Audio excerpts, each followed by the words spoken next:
અમારા વંથલી માણાવદર 85 વિધાનસભાના ધારાસભ્યશ્રી હમણાં અમે ખેડૂતોને ફોન કરીએ છીએ તો અમારા ધારાસભ્યશ્રી એમ કહે છે કે મને સડી કરે છે। તો ધારાસભ્યશ્રીને હું કહેવા માગું છું કે ભાઈ સડી તો પહેલાં તમે કરેલી, પહેલાં પક્ષ પલટો કરીને તમે સડી કરેલી, ત્યારે ગામોગામ પ્રચારમાં જતા ત્યારે પણ તમે કહેલું કે કાળી રાતે કામ હોય ત્યારે તમે મને ફોન કરજો, એટલા માટે અત્યારે ખેડૂતો તમને ફોન કરી રહ્યા છે તો તમને સડી લાગે છે। રહી વાત તમને ફોન કરવાની, તો અત્યારે ખાતર ક્યાંય મળતું નથી। અત્યારે હું જે અમારા ખેતરમાં બેઠો છું, આખું ખેતર પડ્યું છે, વાવેતર કરવું, ખાતર ક્યાંય મળતું નથી। આ 4 દિવસ ત્યાં ખાતર ગોતીએ છીએ, ખાતર મળે તો વાવેતર થાય, એટલા માટે ખેડૂતો તમને ફોન કરે છે। રહી વાત બીજી ખેડૂતોને હામી થવાની, તો જ્યારે ઇકોઝોન લાગુ પડ્યો મેંદેડાના ખેડૂતો તમને ફોન કરતા, ત્યારે પણ તમે ફોન કોઈને ઉપાડતા નથી અને તમે કાર્યાલય પણ ત્યાં બંધ કરી દીધું છે। વંથલીમાં દર વર્ષે હોનારત આવે, પૂર હોનારત થાય તો મગફળીની પાક બધે પાણી ભરાઈ ગયું તો તમને ફોન કરે તો આવતા નહીં। અમે શનિવારને દિવસે વંથલી ગયા હતા પ્રાંતમાં, ત્યાં તમારી સંકલનની બેઠક પણ હતી, તો તમે સંકલનની બેઠકમાં પણ આવ્યા નહીં, ખેડૂત આવ્યા હતા। રહી વાત મગફળી અત્યારે ખરીદી ચાલુ છે સરકારની, તો એમાં મગફળી રિજેક્ટ બહુ થાય છે।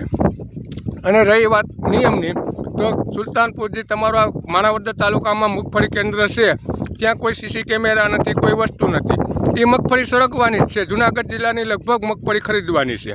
રહી વાત ખેડૂતના હામી થવાની, તો જુનાગઢ જિલ્લામાં કેટલી બોગસ મંડળીઓ છે ડિસ્ટ્રિક્ટ બેંકમાં, માણાવદરમાં પણ 40 થી 45 બોગસ મંડળીઓ કરેલ છે।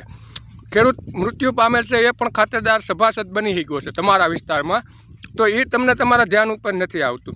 ખેડૂત ફોન કરે તો તમને ધ્યાનમાં આવે છે। મૃત ખાતેદાર ખેડૂત છે એ પણ મંડળીનો સભાસદ, તમે તો સહકારી આગેવાનની ચાપતી તમારી, તો એ કેમ ખ્યાલમાં નથી તમને?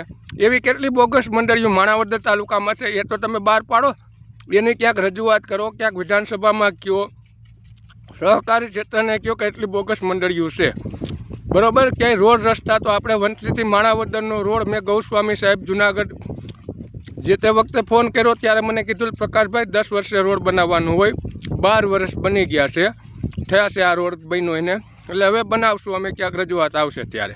તો તમે એ રોડ રસ્તાની તો ક્યાંય રજૂઆત કરતા નથી, ક્યાંય પણ તમારા વિસ્તારમાં ક્યાંય પણ રોડ રસ્તો સારો હોય તો બનાવો।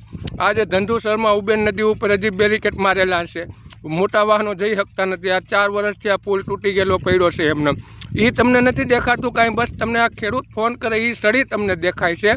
તો મહેરબાની કરીને ભાઈ જમીન ઉપર આવો, કામ કરો, અને આ સડીનો જવાબ તમે જ્યારે ગામડાઓમાં આવશો, ક્યાંક ચૂંટણી પ્રચાર માટે આવશો, બાકી તો તમે આવતા નથી, સરકારી કાર્યક્રમમાં જાઓ છો। કોઈ પણ એટલી કમોસમી વરસાદમાં ક્યાંય નથી ગયા, ખેડૂતને ખાતર નથી મળતું ક્યાંય નથી ગયા, કોઈ સહકારી આગેવાનને કે મિનિસ્ટરને કોઈને ફોન નથી કર્યા।